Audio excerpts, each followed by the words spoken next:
They had reached the end of the hall when Harry's eyes fell on a small stage and his entire self crumbled into dust. On the side of the stage closest to Harry was a small table covered in little bottles and an irregimental row of dildos. The other side had a larger, sturdy table, laden with small cauldrons, tubes, and pipettes. Blue, red, and yellow liquids dripped into small test tubes and orange and green smoke was curling in the air above the cauldrons. In short, it looked a lot like Harry's potions class nightmare, except he wasn't naked and there was no sign of Snape. But neither the potions kit, nor the dildos had the power to make Harry stop in his tracks. No. It was Draco Malfoy, standing right behind the row of dildos, who had Harry rooted to the spot. Harry felt annoyance rise in his chest. He had been successfully not thinking about Malfoy through all the phallic exhibitions of the fair, and the prick had to ruin his accomplishment by actually being there. Harry didn't know what he and Malfoy were exactly. He just knew that their previously uncomplicated, and often drunk, hookups had, somewhere during the rushed gropes, quick wanks, and quiet fucks, grown into something awkward and hesitant, full of lingering stares and not even slightly casual touches. But they haven't hooked up in months. They haven't hooked up since it got weird, and Harry spent every day trying to not fucking think of Malfoy's stupid pointy face and his stupid splotchy chest, and his stupid hot palms and his stupid kisses. And there he was, with that ridiculous pointy face and that ridiculous flush, waving those ridiculous hands and talking with that ridiculous mouth that Harry missed so much. The whole thing was a disaster. They had enough trouble containing themselves when they met in pubs and at ministry functions. Meeting in a hall full of sex toys was begging for catastrophe. Harry, Ron and Cormac had advanced towards the seat, leaving Harry to stare at the stage in horror. Ron's shout sent Malfoy's eyes sweeping the crowd until they found Harry in the far corner. Malfoy's arms stopped mid-wave, and his mouth parted slightly in surprise. Harry felt his throat go dry and his palms turn into a sweaty swamp. His body couldn't even regulate fluid distribution around Malfoy anymore. Malfoy composed himself quickly, all hesitance gone as a small cunning smile curled across his lips. Perfect, he almost purred, then turned to the crowd. "We have our volunteer. Potter," he said. "Care to join me on the stage?" "Volunteer?" Harry's head spun. "Oh, no, not in this fucking millennium." He looked around wildly trying to find an escape, but his only option seemed to be a doorway decorated with pink plastic and foam to make it look like a vagina. Everyone who'd gone through the doorway so far had been crying when they came back out, and it was too late, anyway. Cormac was advancing, his strong hand curling around Harry's bicep, and, in no time, Harry was being dragged to the stage with the words, "Tits out and abs tight, has time to load that bar and just do it." That's not how any of those sayings work. Harry hissed while, somewhere in the back of his mind, acknowledging that this was actually a solid piece of advice. Malfoy was coming closer and closer as Cormac pushed Harry up the stairs and onto the stage with so much force that he almost face-planted on the dildos. When he straightened up, Harry was pleased to note that Malfoy's smile, too, had acquired a nervous curve.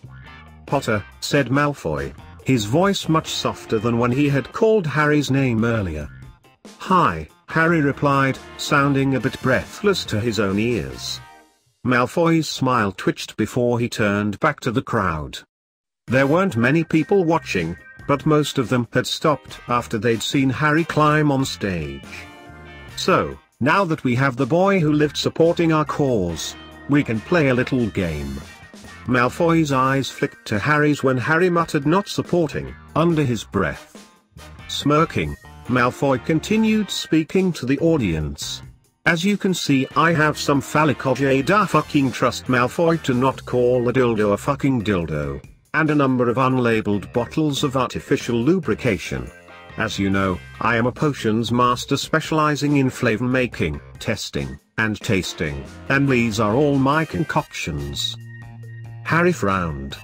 Malfoy had told him he was a potions master and flavor tester, but Harry had thought he worked for, like, one of those stuffy wine cellars at the posh end of Diagon Alley? Or something? How could he have known Malfoy was a sodding lube taster? True, Harry had never really asked. But who the fuck would have thought such a profession even existed? Why did everything about Malfoy have to be so bloody exotic and different and intense? From his choice of profession to the feelings he incited in Harry, Malfoy had to stand out at everything. Potter's task here will be to try and guess. "Since fucking when are you a lube taster?" Harry's voice came out a bit panicked, but he felt he had every right to be. After all, he'd just found out why the lube he sucked off Malfoy's cock on multiple occasions was so fucking delicious. Malfoy stopped talking to the audience and turned to Harry. "Since I've been employed by Slick Easy's lube." Slick Harry spluttered. Slick Easy's? This was abominable, unjust, and straight up sacrilegious. "That is a blatant rip-off of my grandfather's Slick Easy's line of hair potions," he hissed, glad that he remembered to keep his voice down so that the audience couldn't hear his outrage. "Actually," Malfoy smirked. "The Slick Easy's lube brand, too, was launched by your grandfather about 60 years ago. But then he sold the name, of course." Harry gaped. Why had no one told him? How had he not known his grandfather was a fucking lube maker? But why the fuck did you become a fucking lube taster? Harry thought that he might be swearing a bit too much, but who the fuck cared? This was the weirdest fucking day of his life. Blast ended, Scret's lesson included. Malfoy merely shrugged and lowered his voice. Talented taste buds and a penchant for sucking cock. He winked. Harry, remembering exactly how much his own cock appreciated that penchant, gulped soundlessly. Malfoy held Harry's eyes for a few seconds more, just enough to deepen the flush that had started to rise in Harry's cheeks. He then cleared his throat and turned back to the crowd. "As I said, Potter's task will be to taste the lube I'll present him and try and guess the flavor. Some flavors are very simple, some are more complicated, but all are, if I may brag a bit, delicious." Malfoy flashed the crowd a big smile. Harry didn't like this smile. It was a fake sort of smile Malfoy gave to people he wanted to impress. The smile of his that was truly charming was the one that stretched his face when Harry said something unexpectedly funny, and Malfoy tried his hardest not to show it, but his mouth still quirked up and his eyes softened. While Harry pondered the qualities of Malfoy's smiles, the man had stepped up to the table, taken a bottle of lube in his hands, and let the liquid dribble over the head of a fake cock. As if slapped, Harry jerked out of his thoughts. "Oh, no fucking way. Wait," he told Malfoy and stepped up to him, darting a harried glance at the crowd. Merlin. There were even more people in the audience than before. Harry grit his teeth and hissed. "If you think I'm licking this thing off a fucking dildo, you're out of your mind." Malfoy turned to look at him. When their eyes met, Harry realized how close they were. "But those are the rules of the game, Potter." Malfoy faked innocence, while the mirth in his eyes betrayed his diabolical intentions. "No," Harry protested. "Yes," Malfoy insisted. "No." "Yes." Harry glared. Malfoy gloated. "Boo-oo-oo-oo," came a cry from the crowd. "Fucking Cormac." In that moment, Harry wished he had, indeed, face-planted on the dildos earlier and poked out an eye. At least that would have got him out of this mess. "Come on, Haz. Sucking cock isn't that hard." "I know how to fucking suck cock, Cormac." Harry yelled back. Great. He had just handed the prophet a new headline. The Chosen One brags about fellatio prowess. "So," Malfoy drawled, holding out the lube-slick dildo. "Care to prove it?" Not really, Harry grumbled. Scared, Potter? Malfoy asked, his eyes locked on Harry's. It felt as if Malfoy was asking for a lot more than Harry's public embarrassment. As if he was dredging up their past to see whether it should stay buried forever or if future could be built on it. You wish, Harry replied with just as much conviction as all those years ago. He ripped the dildo out of Draco's hand and, without breaking eye contact, gave it a long, slow lick. Ugh, he gagged. Strawberry jam. Of course, Malfoy had to give him the flavor he hated the most. Some things simply didn't change, and Malfoy being a prick was one of them. You know I hate jam. Not when I lick it off your chest, Malfoy said, sounding a bit dazed. His eyes were fixed on Harry's lips and there was a decisive flush spreading across his neck. You've never licked jam off my chest, Harry reminded him, hoping that Malfoy hadn't confused him with some other bloke he was fucking. Yet, Malfoy muttered. Harry scowled. There shall be no jam in the vicinity of his body ever. Not on the inside, not on the outside. I'd rather have a fist in my body than jam on my tits. Malfoy's eyes flew to his, inquiring. Was that a suggest? No, it wasn't a bloody suggestion. Harry glared, crossing his arms, not caring that the slicked dildo in his hand grazed against his clothes. Right. Malfoy cleared his throat. Right. He turned, seeming to only now remember that they had an audience the entire time. Harry's eyes swept the crowd. The mermaid was whispering to the water witch. The dildo witches were simply standing there with their eyebrows raised. There was no sign of the arse reader. But the mug witch was pointedly avoiding Harry's gaze. Ron looked queasy, and Cormac, for once, didn't seem to know what to say. People didn't hear what he and Malfoy were saying, did they? They had kept their conversation to whispers. There was no way the audience had heard. It was probably the act of seeing their savior lick a dildo that had the crowd stupefied and Ron queasy. Harry would feel queasy himself if he saw Ron licking Lube in public. Or in private. Right, Malfoy said for the third time in an effort to collect himself. That was, indeed, strawberry jam as Potter correctly guessed. Now, on to the next one. He picked up a bottle of blue lube and poured it onto another dildo. It wouldn't do for the flavors to mix, he explained. Harry guessed this one, too, raspberry, but the next samples were getting harder and harder to determine. There was butterbeer, which he had guessed, then pumpkin pasties flavored lube, which Harry claimed tasted like pumpkin juice, chocolate frog, which Draco insisted was different from pure chocolate, but Harry insisted he was just being pretentious. Then came fire whiskey, which burned so bad that Harry's eyes began to water, a sadomasochistic range, Draco explained. Interspersed between these flavors were the niche lubes, which Harry found was code for disgusting and never want to suck this from a cock ever. Among them was haggis, tomato sauce, charcoal, and protein powder. I'll take a tube, Cormac yelled.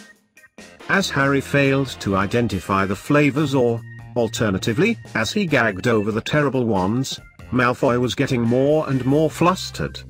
In fact, every time Harry licked a dildo, Malfoy's movements became jerkier and his voice fainter. By the time Harry asked who on earth wanted to lick sunscreen-flavored lube from other people's bodies, Malfoy's recurrent day gout set day cools, on knee discute par, had become rather breathy. When Malfoy reached for another flask, this one full of rainbow glitter, Harry stopped him. You missed that one, he said pointedly, mainly because if he had to do this, he would be as mardy about it as possible. Malfoy's eyes didn't meet his when he replied. Oh, that one isn't very good. Harry stared at him, incredulous. Half of these aren't any good. It hasn't been perfected yet, Malfoy said, shiftily. I want to try it. No, Malfoy protested. Yes, Harry insisted. No. Yes. Malfoy glared. Harry gloated. Good to know they were still equally stubborn. Fine. Malfoy shrugged. Hesitant, he poured the contents of the flask on another Valak-o-Jadar. His hand was trembling when he handed it to Harry. Why was Malfoy so concerned? As if Harry cared if the lube hadn't been perfected yet. As soon as his tongue touched the dildo, he knew why. Malfoy stood frozen in front of him, his eyes fixed on something behind Harry's left shoulder. It's Harry took a shaky breath, it's treacle tart. His mind flashed to a drunken night, a few weeks ago. He and Malfoy had attended the same ministry ball and, after bumping into each other on the balcony and complaining about the terrible food choices, they set out to drink as much as they possibly could in order to forget how hungry they were. Well past tipsy, Harry brushed against Malfoy, whispering my place into his ear before heading to the fireplaces. It was the only night that they spent together without having sex. Instead, deciding they were still ravenous despite all the booze in their bodies, they set out to make a sloppy, crumbly, overly sweet treacle tart. It was the best night Harry had ever had. Why? Harry asked, remembering how only a week later, when they bumped into each other at the Leaky and Malfoy hadn't even glanced his way. Malfoy opened his mouth to say something, then promptly closed it. Well, it's a fairly basic taste, isn't it? He said, turning to the audience again, completely ignorant to the pang of disappointment in Harry's stomach. Unbelievable. Malfoy smiled his fake smile again. Potter guesses something again. Who would have thought that after 2 encounters with death any of his taste buds survived? The crowd laughed, but Malfoy continued without waiting for the laughter to die down. That is it for today. Thank you for your attention, and remember, with Slick Easy's everything slides easy. Before Malfoy even finished proclaiming the company's slogan, Harry turned around and fled down the stairs to the side of the stage. He couldn't deal with this. Not here, not now. He didn't know what Malfoy wanted. When Harry tasted the treacle tart lube, he had truly thought that there was something behind it, especially after Malfoy's reluctance to show it to him. But he was probably being stupid. There were all those flavors available. Of course Malfoy was going to make a treacle tart one. He probably didn't want to give it to Harry precisely because he knew Harry would assume it meant something more. In his haste to get as far away from the stage as possible, he almost missed Ron and Cormac making their way towards him through the crowd. So, said Cormac, since when are you and Malfoy doing the bang-a-bang? Harry's head twitched in his direction so hard that he almost got whiplash. What? We're not. Harry. Ron looked a bit peaky when he continued, the stage was on Sonorous. The stage was on Sonorous. Harry really wanted to punch something. He was considering Cormac because, if anyone, he deserved it most for being a twat, but Harry would probably break his fist on his abs or something equally pathetic. And you didn't think to tell me? We hardly could have, could we? You two just went for it right at the start. Ron reminded him. Harry pinched the bridge of his nose and closed his eyes. This was the last straw. From rocketing dildos to starfish bras and asshole readings. From Ron getting slapped over the face by fake, yet horrifyingly realistic, testicles, and Cormac's attempts to get Harry on board as a shareholder of every second expensive item he laid his eyes on, be it dildos, cock rings, or fucking diamond-encrusted thongs, to the stage on Sonorous and to Draco not giving a damn about Harry's crumbling heart. Harry wished to every god he'd ever heard of for the ground to open and deliver him into Voldemort's scaly arms. Harry, mate. Harry felt Ron's comforting hand on his shoulder. Are you okay? Has. Another heavy hand dropped on his other shoulder. There's something in your eyes that tells me Malfoy is more than recreational cardio to you. Harry snorted. The one thing he liked about Cormac was that he made him laugh when he didn't feel like laughing at all. Who thinks of sex as recreational cardio? Harry shook his head, finally looking up. He does, Ron shrugged. Now that he's trying to lean out, we do it every morning, for 20 minutes, fasted. I'm getting pretty burnt out, to be honest. Harry laughed in earnest. Ron was crazy for putting up with a boyfriend like that, but Harry had never seen him happier and more at ease with who he was. He liked this new Ron, unburdened by expectations, free to simply be. He wondered if love and acceptance did that to people and felt burning jealousy in his throat. You didn't answer, Has. Cormac reminded him, his grip on Harry's shoulder for once gentle and his eyes warm. Is Draz more than recreational cardio? Yeah? Yeah, he is. Harry nodded, heart skipping a beat at having admitted it out loud. It felt good to say it. Lubricating. No, liberating. Well then let's go find Draz, and you can tell. There is no need, drawled a familiar voice. Harry spun around, making the two hands fly off his shoulder and almost getting a second bout of whiplash. And if you ever call me that again, McLagan, I'll send you some lube with ground chili inside. Yikes. Cormac made a face. He's snippy, he told Harry, as if Harry didn't already know. Seeing the murderous look on Malfoy's face, Harry almost snorted out loud again. If there was anyone Cormac would annoy more than Harry, it was Malfoy. Harry was willing to pay just to listen to them talk for 15 minutes. I need to talk to Potter, Malfoy said. Alone, he added after neither Ron nor Cormac gave any indication of removing themselves from his presence. Ron looked at Harry, and Harry nodded that it was okay. Cormac slapped Harry hard on his upper back. Go get him, Tiger.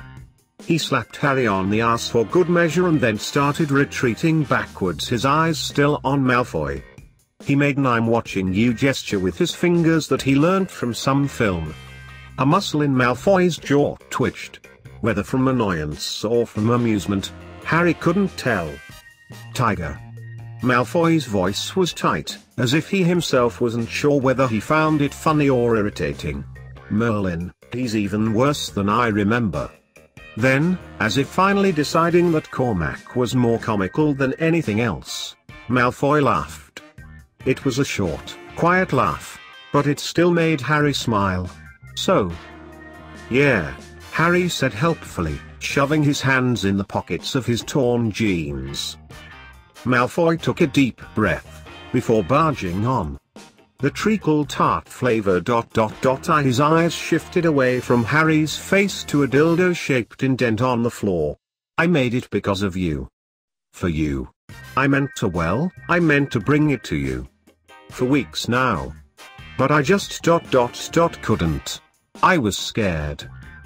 The final admission was barely more than a whisper.